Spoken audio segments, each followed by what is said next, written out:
અંજારમાં લોકસુનાવણીમાં 20 ગામના લોકોનો હલ્લાબોલ, પ્રાંત અને જીપીસીબી અધિકારીને ભાગવું પડ્યું। અંજારના ભુવડ નજીક જ એક કેમિકલ કંપની આવી રહી છે અને જેની લોક સુનાવણી શરૂ થાય તે પહેલા જ 20 ગામના લોકોએ અધિકારીઓને ઘેર્યા। અંજારમાં ખાનગી કંપની માટે લોક સુનાવણી યોજાઈ, જેના વિરોધમાં 20થી વધુ ગામના લોકો ભેગા થયા।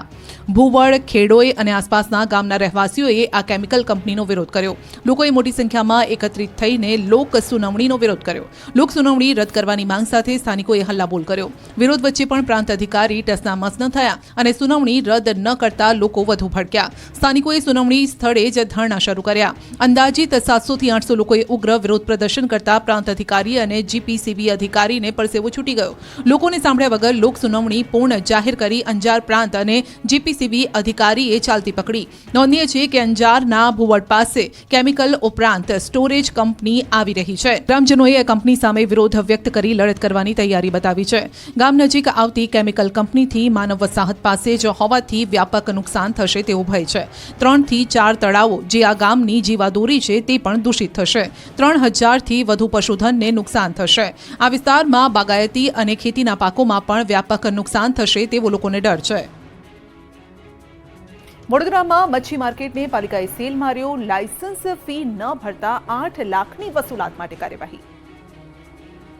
વડોદરામાં દબાણકર્તાઓ પર 10 દિવસથી તવાઈ ચાલી રહી છે। વિવિધ વિસ્તારમાં ખડકી દેવાયેલ દબાણો પર બુલડોઝર ફરી વળ્યું છે। વડોદરાના મનપા કમિશનર દિલીપ રાણા એક્શન મોડમાં છે। શહેરમાં સતત 10મા દિવસે દબાણ હટાવવાની કાર્યવાહી યથાવત છે।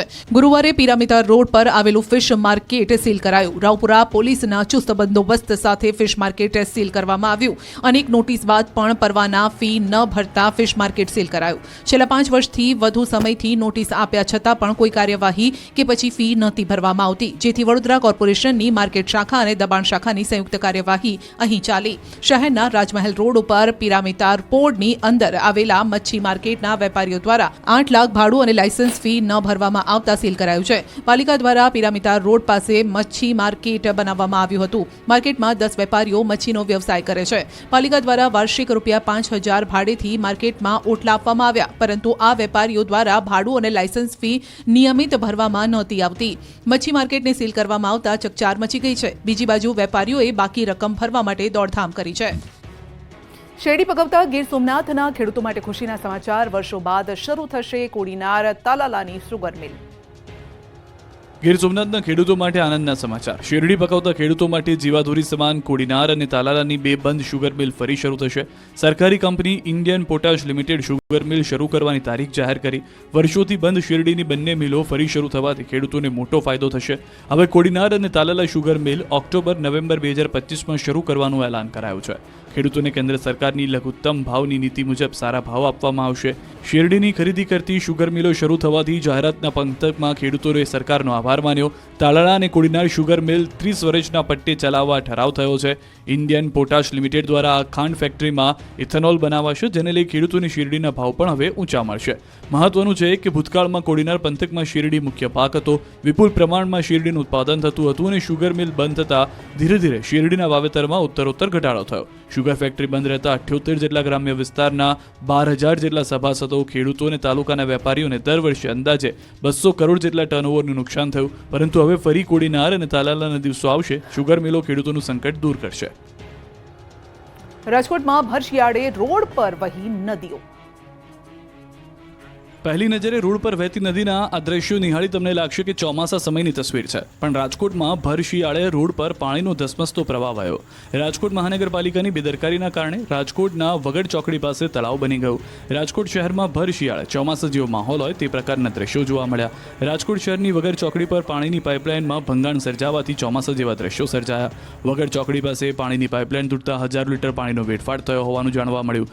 નવાઈની વાત તો એ છે કે રોડ પર જાણે નદી બની ગઈ છતાં તંત્રના ધ્યાને આવ્યું નથી। પાણીનો વેડફાટ ચાલુ જ રહ્યો, એટલે સ્થિતિ એ થઈ ગઈ કે રોડ પર 3-4 ફૂટ પાણી ભરાયા। એક બાજુનો રોડ બંધ કરવો પડ્યો। અહીંથી 2 વ્હીલર ચાલકો તો ડૂબી જ ગયા। કલાકો બાદ સંબંધિત વિભાગને જાણ થતાં તેમના દ્વારા પાઇપલાઇન રિપેરિંગની કામગીરી કરવામાં આવી હતી। રાજકોટમાં જન્મ મરણ નોંધણીનું સર્વર જ મૃતપાય અવસ્થામાં, લોકોને થયા ધક્કા। સતત બીજા દિવસે આ જ રીતે લોકોને લાઇનમાં ઊભા રહેવાનો વારો આવ્યો છે। લોકોની મજબૂરી, લાચારી અને દર્દના દ્રશ્યો છે કહેવાતા સ્માર્ટ શહેર રાજકોટના। રાજકોટ મહાનગરપાલિકા કચેરીએ જન્મ મરણ દાખલા અને આધાર કાર્ડ માટે આવતા લોકોની આજે ખૂબ લાંબી લાઈનો લાગી હતી, જેને લઈને લોકોને ભારે હાલાકીનો સામનો કરવો પડ્યો. તેમાં પણ જન્મ મરણ માટેના દાખલામાં સુધારા વધારા માટે આવેલા લોકોને ઓળખ સર્વર બંધ હોવાથી આવતીકાલે આવવાનું કહેવામાં આવ્યું. આ કારણે લોકોમાં ભારે રોષની લાગણી જોવા મળી. કેટલાક લોકો 400 રૂપિયા રોજ પાડીને આવ્યા હોવાથી ફરી આવવાનું કહેતા આક્રોશ ઠાલવ્યો. સર્વર બંધ થતાં કામગીરી બંધ કરાઈ. કોર્પોરેશનના સિવિક સેન્ટર બહાર કતારોમાં લાગેલા અરજદારોને વિલા મોઢે પરત ફરવું પડ્યું હતું. કોર્પોરેશનના સિવિક સેન્ટર બહાર બોર્ડ લગાવી સર્વર બંધ હોવાનું જણાવી કામગીરી બંધ કરાઈ. સતત 2 દિવસ અરજદારોએ ધર્મના ધક્કા ખાધા બાદ તંત્ર સામે રોષ વ્યક્ત કર્યો. સમગ્ર મામલે આધાર કાર્ડ વિભાગના વડા નરેન્દ્ર આરદેશણાએ કહ્યું કે તાજેતરમાં 18 ઓપરેટરોને એક સાથે સસ્પેન્ડ કરવામાં આવ્યા હતા. આ પૈકી રજૂઆતને ધ્યાનમાં રાખીને 12 ઓપરેટરને પરત લેવામાં આવ્યા છે, જેના કારણે હવે ફરીથી 3 ઝોનમાં કામગીરી શરૂ કરવામાં આવી છે, જેને લઈ હવે લોકોની સુવિધામાં વધારો થશે. વલસાડમાં આદિવાસી નેતા કુબેર ડિંડોરે ભિલિસ્તાનની માંગ ફગાવી. રાજ્યના આદિવાસી વિસ્તાર માટે અલગ ભિલિસ્તાનની માંગનો વિવાદ ચાલી રહ્યો છે. કેટલાક રાજકીય આગેવાનો અને આદિવાસી સંગઠનો દ્વારા અલગ ભિલિસ્તાનની માંગ ચાલી રહી છે, જેને લઈ રાજ્યના આદિજાતિ વિકાસ મંત્રી કુબેર ડિંડોર અને કુંવરજી હળપતિએ વિરોધ કર્યો. કહ્યું કે રાજ્યના અલગ ભિલિસ્તાનની માંગનો કોઈ મતલબ નથી. સરકાર અને સૌની સાથે રહીને જ આદિવાસીઓનો વિકાસ સંભવ છે. વલસાડના ઉમરગામના ધોડીપાડા ગામમાં સરકાર દ્વારા આદિજાતિ જન ઉત્કર્ષ મહોત્સવ યોજાઈ રહ્યો છે. 2 દિવસ સુધી ચાલનારા મહોત્સવમાં આદિવાસી સંસ્કૃતિને ઉજાગર કરતી અને તેમના ઇતિહાસને વર્ણવતા સંમેલન અનેક કાર્યક્રમો યોજાઈ રહ્યા છે. ત્યારે જનજાતીય ગૌરવ દિવસથી શરૂ થયેલા આદિવાસી મહોત્સવમાં હાજરી આપવા આવેલા અને આદિજાતિ વિભાગના બંને મંત્રીઓએ અલગ ભિલિસ્તાનની માંગ કરતા લોકોની આકરી ટીકા કરી. આવા લોકો આદિવાસી સમાજને ગેરમાર્ગે દોરીને રાજકીય લાભ લઈ રહ્યા હોવાનું જણાવ્યું. રાજ્યની પ્રી સ્કૂલો 3 ડિસેમ્બરથી રહેશે બંધ. પ્રી સ્કૂલ એસોસિએશનની ચીમકી. રાજ્યમાં 10,000 કરતાં વધારે પ્રી પ્રાઇમરી સ્કૂલ આવેલી છે, જ્યારે અમદાવાદમાં 3,000 કરતાં વધારે છે. શિક્ષણ વિભાગ દ્વારા પ્રી પ્રાઇમરી સ્કૂલો માટે નવી પોલિસીને લઈને વિરોધ ફાટી નીકળ્યો છે. રાજ્યની પ્રી સ્કૂલના સંચાલકો હવે લડી લેવાના મોડમાં છે.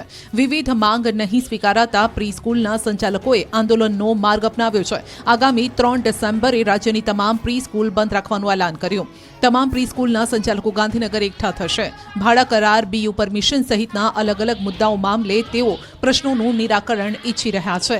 નોંધનીય છે કે પ્રી પ્રાઇમરી સ્કૂલ જે જગ્યાએ હોય ત્યાંનો 15 વર્ષનો ફરજિયાત રજિસ્ટર્ડ ભાડા કરાર હોવો જોઈએ. પ્રી પ્રાઇમરી સ્કૂલો પણ કોઈ ટ્રસ્ટ કે નોન પ્રોફિટ કંપની તરીકે રજિસ્ટ્રેશન કરાવવાની રહેશે. પ્રી પ્રાઇમરી સ્કૂલોએ દર વર્ષે એક વર્ગ દીઠ 5,000 રજિસ્ટ્રેશન ફી ભરવાની રહેશે. પ્રી પ્રાઇમરી સ્કૂલમાં સિનિયર અને જુનિયર સિવાય બાલવાટિકા ચલાવવી હોય તો પ્રાઇમરી સ્કૂલની માન્યતા મેળવવી પડશે. પ્રી પ્રાઇમરીની માન્યતા ન હોય તો માત્ર જુનિયર અને સિનિયરના વર્ગ જ ચલાવી શકાશે. આ તમામ મુદ્દાઓથી પ્રી પ્રાઇમરી સ્કૂલોમાં સંચાલકો અસહમત છે. ફેબ્રુઆરી 2025 સુધીમાં તમામ પ્રી પ્રાઇમરી સ્કૂલોએ જે તે જિલ્લા શિક્ષણાધિકારીની કચેરીમાં ફરજિયાત રજિસ્ટ્રેશન કરાવવાનું છે. સૌ ભણે સૌ આગળ વધે સૂત્ર પોકળ સાબિત થયું. મહીસાગર જિલ્લામાં 475 શિક્ષકોની ઘટથી વિદ્યાર્થીઓના ભાવિ પર ખતરો. સૌ ભણે સૌ આગળ વધે સરકારનું આ સૂત્ર ક્યાંક પોકળ સાબિત થઈ રહ્યું હોય તેમ લાગી રહ્યું છે. વિદ્યાર્થીઓને ભણાવનારની જ અછત હોય તો પછી વિદ્યાર્થીઓ ભણીને આગળ વધે કેવી રીતે? વાત છે મહીસાગર જિલ્લાની, જે માધ્યમિક અને ઉચ્ચતર માધ્યમિક ગ્રાન્ટેડ 188 શાળા તેમજ 39 માધ્યમિક અને ઉચ્ચતર માધ્યમિક ખાનગી 39 શાળાઓમાં 475 શિક્ષકોની જગ્યા ખાલી છે. અહીં વિદ્યાર્થીઓના ભવિષ્ય સાથે રીતસરના ચેડા થઈ રહ્યા છે. નવાઈની વાત તો એ છે કે આવનાર સમયમાં બોર્ડની પરીક્ષા પણ નજીક છે અને મુખ્ય વિષયો જેવા કે ગણિત, વિજ્ઞાન અને અંગ્રેજીના શિક્ષકો જ નથી. ન્યૂઝ 18 ગુજરાતીની ટીમે મહીસાગર જિલ્લાની ઘણી શાળાઓની મુલાકાત લીધી, જેમાં જાણવા મળ્યું કે મહીસાગર જિલ્લાની આવી ઘણી શાળાઓ છે જ્યાં મુખ્ય વિષયના શિક્ષકો જ નથી. આવી સ્થિતિમાં તો શિક્ષણનું સ્તર કથળતું જશે અને એ પાછળ જવાબદાર શિક્ષકોની ખાલી પડેલી જગ્યાઓને જ માનવામાં આવશે. ત્યારે હવે મહીસાગર જિલ્લા શાળા સંચાલક મંડળ દ્વારા પણ શિક્ષકોની ઘટને લઈને રાજ્યના મુખ્યમંત્રી અને શિક્ષણ મંત્રીને લેખિતમાં રજૂઆત કરી છે. વિદ્યાર્થીઓના હિતમાં તાત્કાલિક ધોરણે પ્રવાસી શિક્ષક ભરવાની માંગ પણ ઉઠી છે. સાથે જ જો માંગ નહીં સ્વીકારાય તો કોર્ટ સુધી જવાની ચીમકી ઉચ્ચારી છે. પંચમહાલ પંથકમાં પણ શિક્ષકોની ઘટથી ગરીબ વિદ્યાર્થીઓનું ભાવિ અધરદાર. ભણશે ગુજરાત, આગળ વધશે ગુજરાતના સ્લોગન તો લગાવી દેવાયા, પણ શિક્ષક વગર ભણે કેવી રીતે ગુજરાત?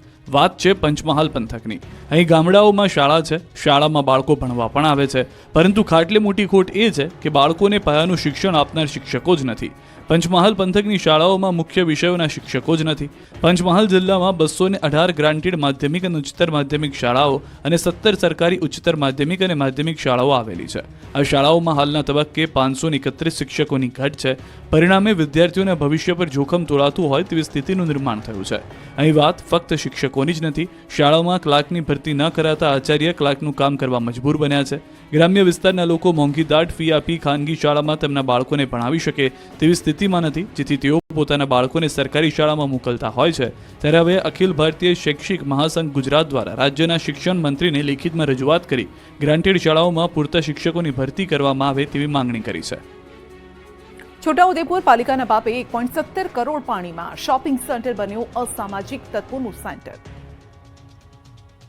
છોટાઉદેપુર નગરપાલિકા દ્વારા 1,70,00,000ના ખર્ચે મલ્ટીપર્પઝ બિલ્ડિંગ બનાવવામાં આવ્યું છે. પાલિકાને આર્થિક મદદ મળે તે હેતુસર છોટાઉદેપુરના પ્રાઇમ લોકેશન પર આ બિલ્ડિંગ બનાવવામાં આવ્યું છે, જેમાં 40 દુકાનોનો સમાવેશ થાય છે. વેપારીઓને પણ આ કોમ્પ્લેક્સમાં દુકાનો લેવાનો ભારે ઉત્સાહ હતો, પરંતુ તેની હરાજી ન થતાં 5 વર્ષથી તૈયાર થયેલું કોમ્પ્લેક્સ ધૂળ ખાઈ રહ્યું છે. આ બિલ્ડિંગ હાલ અસામાજિક તત્વોનો અડ્ડો બની ગયું છે. કોમ્પ્લેક્સ જાણે શૌચાલય બની ગયું હોય તેમ લોકો અહીંયા શૌચક્રિયા માટે તેનો ઉપયોગ કરી રહ્યા છે. જ્યાં જુઓ ત્યાં ગંદકી જ ગંદકી જોવા મળી રહી છે, જેથી સ્થાનિકો તેમજ વેપારીઓની એક જ માંગ છે કે આ પ્રશ્નનો જલ્દી નિકાલ કરવામાં આવે. હાલ તો 2.5 કરોડના ખર્ચે બનેલું આ અદ્યતન ઇમારત ગંદકી અને અસામાજિક તત્વોનો અડ્ડો છે. કેટલાય કાચ તૂટી ગયા છે, તો ઇમારતોની આસપાસ લારી ગલ્લાનો જમાવડો છે. છેલ્લા 3 વર્ષથી રાહ જોઈ રહેલા લોકો જલ્દીથી પ્રશ્નનો નિકાલ આવે અને દુકાનોની હરાજી થાય તેવી માંગ કરી રહ્યા છે. જો આની આ જ સ્થિતિ રહેશે તો આવનાર સમયમાં આ બિલ્ડિંગ ખંડેર બની જશે. અમદાવાદમાં નકલી ઓસ્ટ્રેલિયન ડોલર છાપવાની ફેક્ટરીનો પર્દાફાશ. દેવામાંથી નીકળવા ઓસ્ટ્રેલિયન નાગરિકે ફરજી ફેક્ટરી ઊભી કરી. પ્રિન્ટિંગ મશીનમાં કોઈ મહત્વના દસ્તાવેજો પ્રિન્ટ નથી થઈ રહ્યા, નથી કોઈ નોટની નકલ થઈ રહી. આ તો છે નકલી નોટ છાપવાનું મશીન. અહીં છપાઈ રહ્યા છે નકલી ઓસ્ટ્રેલિયન ડોલર. અમદાવાદમાંથી નકલી ઓસ્ટ્રેલિયન ડોલર છાપવાની ફેક્ટરીનો પર્દાફાશ થયો છે. અમદાવાદમાં ડુપ્લિકેટ ભારતીય ચલણી નોટ બનાવવાના અનેક રેકેટ સામે આવ્યા છે. ત્યારે પહેલી વખત એવું બન્યું કે ડુપ્લિકેટ વિદેશની ચલણ નોટ બનાવવાના રેકેટનો પર્દાફાશ થયો. ઓસ્ટ્રેલિયન નાગરિકે દીવામાંથી નીકળવા અન્ય મિત્રની મદદથી નકલી ફેક્ટરી ઊભી કરી. ગૂગલ પરથી ઓસ્ટ્રેલિયન $50ની ઇમેજ ડાઉનલોડ કરી. ઇમેજ ડાઉનલોડ થઈ ગયા બાદ મશીનના સોફ્ટવેર સાથે કનેક્ટ કરી છાપવાનું શરૂ કર્યું. નોટનું પ્રોડક્શન થઈ ગયા બાદ બજારમાં ફરતી થાય એ પહેલા જ એસઓજીએ આરોપીઓને ફેક્ટરી સાથે ઝડપી પાડતા ફરજી ફેક્ટરીનો પર્દાફાશ થયો. પોલીસ તપાસમાં સામે આવ્યું છે કે વિજલપુર ખાતેના લાઇફસ્ટાઇલ હેર કટિંગ દુકાને રોનક રાઠોડ નામના શખ્સની ધરપકડ કરી. રોનક પાસેથી એસઓજીને $50ની 119 ચલની નોટ મળી આવી, જે બાદ એસઓજીએ ખુશ પટેલની પણ ધરપકડ કરી લીધી હતી. તેની પૂછપરછ કરતા તેણે કબૂલાત કરી હતી. ગાંધીનગર ખાતે રહેતા અને ઓસ્ટ્રેલિયન નાગરિકત્વ ધરાવતા મૌલિક પટેલે $50નું બંડલ આપ્યું હતું. જ્યારે નકલી નોટ છાપવાના વટવા ખાતેના ગોડાઉનમાં પહોંચ્યા તો ત્યાં ઓસ્ટ્રેલિયન ડોલરનું પ્રોડક્શન થઈ રહ્યું હતું. મૌલિક અને ધ્રુવ દેસાઈ અલગ અલગ સિરિયલ નંબરથી ઓસ્ટ્રેલિયન ડોલર છાપતા અને બાદમાં ખુશ અને રોનક જેવા યુવકોને બજારમાં વેચાણ માટે આપતા. એસઓજી ઓસ્ટ્રેલિયન ડોલરની બનાવટી નોટ છાપવામાં વપરાતી પ્લાસ્ટિકની શીટ, પ્રિન્ટર, ઇંક, પેનડ્રાઈવ સહિતનો મુદ્દામાલ જપ્ત કર્યો છે. ચારેય શખ્સો ઓસ્ટ્રેલિયન ડોલરને ક્યાં ક્યાં વટાવી તે મામલે તપાસનો ધમધમાટ પણ શરૂ કર્યો છે. મૌલિક પટેલ અને ધ્રુવ દેસાઈ એસઓજીને ચલણી નોટ કેવી રીતે છપાય છે તેનો ડેમો પણ બતાવ્યો. મૌલિક પટેલ ઓસ્ટ્રેલિયા નાગરિકત્વ ધરાવે છે અને તેના ધંધામાં નુકસાન થતાં તે દેવાદાર થઈ ગયો હતો. શોર્ટકટથી રૂપિયા કમાવા માટે મૌલિક પટેલે બનાવટી ઓસ્ટ્રેલિયન ડોલર બનાવવાનો પ્લાન કર્યો હતો અને તેને ભારતમાં વટાવવા માટેનું નક્કી કર્યું હતું. બંને જણાએ નોટ છાપવા માટેનું મશીન 11 લાખમાં ગાંધીનગરથી ખરીદ્યું હતું અને બાદમાં પોતાનો ગોરખ ધંધો શરૂ કર્યો હતો. સુરતીઓ જો કારમાં હાઈ વોલ્ટેજ ફ્લેશ લાઇટ નાખી હોય તો કાઢી નાખજો, નહીતર થશે દંડ. સુરતીઓ કારમાં હાઈ વોલ્ટેજ ફ્લેશ લાઇટ નાખી હોય તો કાઢી નાખજો, નહીં તો થશે દંડ. દિવસે ને દિવસે વધતી અકસ્માતોની સંખ્યાને ઘટાડવા સરકારની સાથે પોલીસ વિભાગ પણ સક્રિય થયું. આ જ કામગીરીના ભાગરૂપે સુરત પોલીસે કાર્યવાહી કરી. અકસ્માતો માટે ગાડીઓમાં હાઈ વોલ્ટેજ ફ્લેશ લાઇટ અકસ્માતોમાં સૌથી વધુ જવાબદાર હોય છે. આ લાઇટ્સને કારણે સામેના વ્યક્તિની આંખોમાં અંધારા આવી જતા હોય છે. ત્યારે સુરત પોલીસે ડુમસ રોડ પર જતી આવી ગાડીઓને અટકાવી દંડની કામગીરી કરી. એટલું જ નહીં, પોલીસે ગાડીઓના શોરૂમના મેનેજર અને મિકેનિકને સાથે રાખી કામગીરી કરી. સુરત પોલીસે ફરી એક વખત ગાડીમાં ફ્લેશ લાઇટ નાખીને ફરતા હોય તેવા 100 કરતાં વધુ ગાડી ચાલકોને દંડ ફટકાર્યો. પકડાયેલા લોકો પોલીસથી બચવા અવનવા બહાના કરતા જોવા મળ્યા. ત્યારે પોલીસે આપેલી મિકેનિક અને ગાડીના શોરૂમના મેનેજરો સાથે રાખીને કરેલી કામગીરીને સૌ કોઈ બિરદાવી પણ રહ્યા છે. આ કામગીરી સુરત પોલીસે શરૂ કરી છે અને આગામી દિવસોમાં આ ડ્રાઈવ સૌથી મોટી ડ્રાઈવ ગુજરાતમાં બને તો નવાઈની વાત નથી. બીઝેડ ગ્રુપ કૌભાંડના 7 આરોપીની ધરપકડ. મહાઠગ ભૂપેન્દ્ર ઝાલા રોકાણ લાવનાર એજન્ટોને મોંઘી ગિફ્ટ આપતો. બીઝેડ ગ્રુપે કરોડો રૂપિયાનું બૂચ માર્યા બાદ પોલીસ દ્વારા તપાસનો ધમધમાટ ચાલી રહ્યો છે. મહાકૌભાંડનો મહાઠગ ભૂપેન્દ્રસિંહ ઝાલા પોલીસ પકડથી દૂર છે, પરંતુ પોલીસે આ કૌભાંડમાં સંડોવાયેલા 7 આરોપીઓની ધરપકડ કરી છે. સીઆઈડી ક્રાઇમે કૌભાંડમાં કુલ 7 આરોપીને પકડી પાડ્યા, 4 એજન્ટ અને સ્ટાફના લોકોને પકડ્યા છે. સીઆઈડી ક્રાઇમે વિશાલ ઝાલા, ગણપત, સંજય પરમાર, રણવીર મકવાણા, અંકિતની ધરપકડ કરી છે. આ તમામ આરોપીઓને કોર્ટમાં રજૂ કરાયા. ગઈકાલે પોલીસે એક આરોપી મયુર દરજીને દબોચી લીધો, તો વૈભવી કારો જપ્ત કરવાની કામગીરી પણ શરૂ કરાઈ છે. આ મામલે વધુ ચોંકાવનારો ખુલાસો થયો છે. પોલીસ તપાસમાં સામે આવ્યું કે રોકાણકારોને ઊંચા વળતરની લાલચ આપી બાટલીમાં ઉતારતા, 7 થી 18% વ્યાજ આપવાની વાત કરીને પૈસા ઉઘરાવતા, એજન્ટોને રોકાણ પર 5 થી 25% કમિશન આપતા, રોકાણકારોના નાણાંમાંથી મોંઘી ગાડીઓ પણ ખરીદાતી હતી. ભૂપેન્દ્ર ઝાલા રોકાણ લાવનાર એજન્ટોને મોંઘી ગિફ્ટ પણ આપતો. ગિફ્ટમાં ફોર્ચ્યુનર અને ઓડી ગાડી આપતો હતો. સાથોસાથ જે લોકો ઇન્વેસ્ટ કરે તેને ગિફ્ટ રૂપે મોબાઈલ ફોન, ટીવી સેટ વગેરે વસ્તુ પણ અપાતી. આ સાથે તેમના જે એજન્ટો હતા તેમને પણ મોટું ઇન્સેન્ટિવ એટલે કે 5 થી 25% અપાતું હતું. ત્યારે પોલીસે ભોગ બનેલા લોકોને આગળ આવવા માટે અપીલ કરી છે. ઉત્તર ગુજરાતના લોકોને 6,000 કરોડનું બૂચ મારનાર મહાઠગ શ્રી 420 ભૂપેન્દ્ર ઝાલાની લાઇફસ્ટાઇલ ફિલ્મી સિતારાઓને પણ ટક્કર મારી એવી છે. ઉત્તર ગુજરાતના લોકોને કરોડોનું બૂચ મારનારા ભૂપેન્દ્ર ઝાલાએ આખા ગુજરાતમાં પોતાની જાળ પાથરી હતી. સાબરકાંઠાથી લઈ અમરેલી સુધી તેની ઓફિસ હતી. બીઝેડ ગ્રુપે સાબરકાંઠા, અરવલ્લી, મહેસાણા, અમરેલી સહિતના શહેરોમાં ઓફિસ ખોલી હતી. એટલું જ નહીં, બીઝેડ બ્રાન્ડના ટીવી, એસી, વોશિંગ મશીન પણ વેચતા હતા. રોકાણકારોને 3 થી 36% સુધીના વળતરની લાલચ આપી બાટલીમાં ઉતારનાર ઠગ બાજ વૈભવી લાઈફ જીવતો હતો. લોકોના પૈસા તે તાકતદીન ના કરતો ગુજરાતનો મહાઠગ હાલ ભૂગર્ભમાં ઉતરી ગયો છે. કૌભાંડનો મુખ્ય આરોપી ભૂપેન્દ્રસિંહ ઝાલાની હાલ શોધખોળ ચાલી રહી છે. એકા ડબલની સ્કીમ આપનાર, રોકાણના નામે લોકો સાથે કરોડોની છેતરપિંડી કરનાર મહાઠગ ભૂપેન્દ્ર ઝાલાના ઘરે ન્યૂઝ 18ની ટીમ પહોંચી તો દ્રશ્યો નિહાળી ચોંકી ગઈ. આલિશાન બંગલામાં મોંઘી દાટ 3 લક્ઝરી ગાડીઓ જોવા મળી. ઘર પર તેમની માતા અને બહેન હાજર હતા, પરંતુ પરિવારજન કંઈ પણ બોલવા તૈયાર નથી. પરિવારજન કૌભાંડથી અજાણ હોવાનું જણાવી રહ્યા છે. તેમજ ભૂપેન્દ્રસિંહ 3-4 દિવસથી ઘરે આવ્યો નથી તેવું જણાવી રહ્યા છે. લોકોના પૈસાએ અય્યાશી કરનાર મહાઠગ ભૂપેન્દ્ર સાબરકાંઠાના ઝાલાનગરમાં રહે છે. ભૂપેન્દ્રસિંહ ઝાલા વૈભવી લાઇફસ્ટાઇલ જીવતો, આલિશાન બંગલામાં રહેવાનું અને લક્ઝરીઝ કાર્સનો પણ શોખીન હતો. આ ઠગબાજને રાજકારણ જવાનો રસ હતો, એટલે રાજકારણના દિગ્ગજ નેતાઓ સાથે ગરોબો હતો. તેમની રાજકીય નેતાઓ સાથે પણ વગ હતી. ત્યારે મહાઠગનું માર્કેટિંગ ખૂબ ધારાસભ્ય કરતા હોય તેવા દ્રશ્યો પણ જોવા મળ્યા હતા. બાયડના ધારાસભ્ય ધવલસિંહ ઝાલાનો બીઝેડ ગ્રુપ એજ્યુકેશન કેમ્પસ લોકાર્પણ સમારોહનો એક વિડીયો વાયરલ થયો, જેમાં નેતાજી ખુદ મહાઠગની સ્કીમનું માર્કેટિંગ કરતા હોય તેવું લાગી રહ્યું છે. પોતાના ઉદ્બોધનમાં ધારાસભ્ય ધવલસિંહ ઝાલા જણાવી રહ્યા છે કે ભૂપેન્દ્રસિંહને 1 ના 2 અને 2 ના 4 કઈ રીતે કરવા તે સારી રીતે આવડે છે. કોઈએ ચિંતા કરવાની જરૂર નથી. બીઝેડ ગ્રુપે કરેલ ઠગાઈ મામલે ન્યૂઝ 18ની ટીમ આરોપી મયુર દરજીની ઓફિસ પર પહોંચી. ઓફિસ હાલ બંધ જોવા મળી. બીઝેડ ગ્રુપનો એજન્ટ મયુર દરજી હાલ સીઆઈડીની કસ્ટડીમાં છે. સીઆઈડી ક્રાઇમે મયુર દરજી નામના એજન્ટની ધરપકડ કરી હતી. બીઝેડ ગ્રુપનો આરોપી એજન્ટ મયુર દરજીની ઓફિસ બાદ ન્યૂઝ 18ની ટીમ તેના ઘરે પહોંચી. તેમના ઘર પર પણ તાળા જોવા મળ્યા છે. પાટીદારો પર અત્યાચાર અટકાવવા મોરબીમાં પાટીદાર યુવાનોએ સામૂહિક રીતે ગન લાયસન્સની માંગણી કરી. મોરબીનો પાટીદાર સમાજ ઔદ્યોગિક, ધંધાકીય અને શૈક્ષણિક રીતે સમૃદ્ધ થઈ રહ્યો છે, પરંતુ હમણાંથી પાટીદાર યુવાનો ઉપર યેનકેન પ્રકારે દબાવ કરી ધમકાવીને અત્યાચારનો બનાવો વધી રહ્યા છે. તેથી આ અત્યાચાર રોકવા સ્વરક્ષણ મેળવવું જરૂરી છે. આ હેતુથી પાટીદાર યુવા સેવા સંઘની રચના કરવામાં આવી. આ સંગઠન હેઠળ પાટીદાર યુવાનો કલેક્ટર સમક્ષ સ્વરક્ષણ માટે હથિયારનું લાયસન્સ માંગ્યું. મોરબીમાં પાટીદાર યુવકોની સામૂહિક રીતે ગન લાયસન્સની માંગણી કરી. મોટી સંખ્યામાં પાટીદાર સમાજના યુવકો કલેક્ટર કચેરી એકત્ર થયા અને સામૂહિક રીતે ફોર્મ ભર્યા, તેમજ કલેક્ટરને આવેદનપત્ર આપીને રજૂઆત કરી. સમાજના યુવકો સાથે અન્યાય ન થાય તે માટે પાટીદાર સમાજના યુવકોએ શ્રી પાટીદાર યુવા સેવા સંઘની રચના કરી છે. યુવક યુવતીઓ વ્યાજખોરો, અપહરણ, અન્યાય, અત્યાચારનો ભોગ ન બને તે માટે સેવા સંઘની રચના કરાઈ છે. ત્યારે સંઘના યુવાનોએ કલેક્ટરને આવેદન આપ્યું અને સમસ્યાઓની રજૂઆત કરી, તો કલેક્ટરે પણ યોગ્ય કાર્યવાહીનું આશ્વાસન આપ્યું. સાથે જ જિલ્લામાં કાયદો વ્યવસ્થા જળવાઈ રહે તે માટે તંત્ર કાર્યરત હોવાની ખાતરી આપી છે. ગોળીબાજ શિક્ષકોની ખેર નથી. સુરતના પરદેશી સરકારી આચાર્ય સંજય પટેલને કરાશે સસ્પેન્ડ. સુરત મહાનગરપાલિકા સંચાલિત નગર પ્રાથમિક શિક્ષણ સમિતિની સ્કૂલોમાં ગુલ્લીબાજ શિક્ષકોના કિસ્સાઓમાં ભારે ઉહાપો મચાવી રહ્યા છે. શિક્ષકો લાંબા સમયથી ફરજ પર હાજર થતા ન હોય, કાર્યવાહીને આધારે તગેડી મુકાયા છે. સ્કૂલની બહાર દુબઈ બિઝનેસ કરતા હોય અને 33 વાર ફરવા જતા હોવાથી વિવાદનું વંટોળ સર્જાયું છે.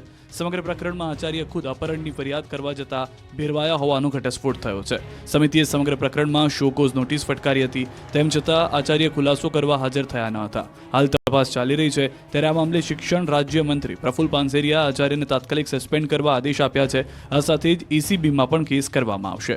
મહત્વનું છે કે સુરતના કોસાડ આવાસમાં આવેલી સ્કૂલ નંબર 285માં સંજય પટેલ આચાર્ય તરીકે ફરજ બજાવે છે. સરકારી સ્કૂલના આચાર્ય સંજય પટેલ સ્કૂલનું કામ છોડી વ્યાપાર કરતા હોવાની ફરિયાદ મળી હતી. દુબઈમાં વેપાર કરતા હોવાથી વારંવાર દુબઈ જતો હતો.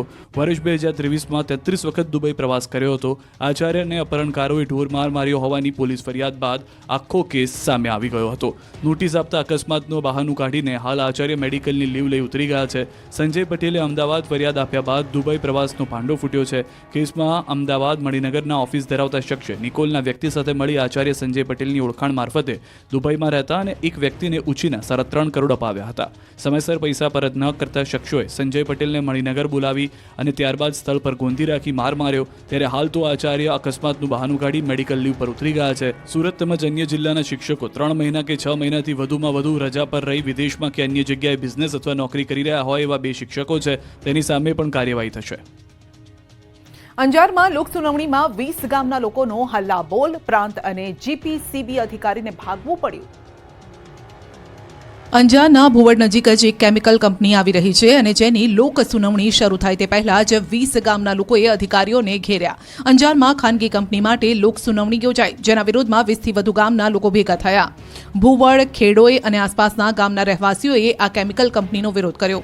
લોકોએ મોટી સંખ્યામાં એકત્રિત થઈને લોક સુનાવણીનો વિરોધ કર્યો. લોક સુનાવણી રદ કરવાની માંગ સાથે સ્થાનિકોએ હલ્લાબોલ કર્યો. વિરોધ વચ્ચે પણ પ્રાંત અધિકારી ટસનામસ ન થયા અને સુનાવણી રદ ન કરતા લોકો વધુ ભડક્યા. સ્થાનિકોએ સુનાવણી સ્થળે જ ધરણા શરૂ કર્યા. અંદાજિત 700 થી 800 લોકોએ ઉગ્ર વિરોધ પ્રદર્શન કરતા પ્રાંત અધિકારી અને જીપીસીબી અધિકારીને પરસેવો છૂટી ગયો. લોકોને સાંભળ્યા વગર લોક સુનાવણી પૂર્ણ જાહેર કરી અંજાર પ્રાંત અને જીપીસીબી અધિકારીએ ચાલતી પકડી.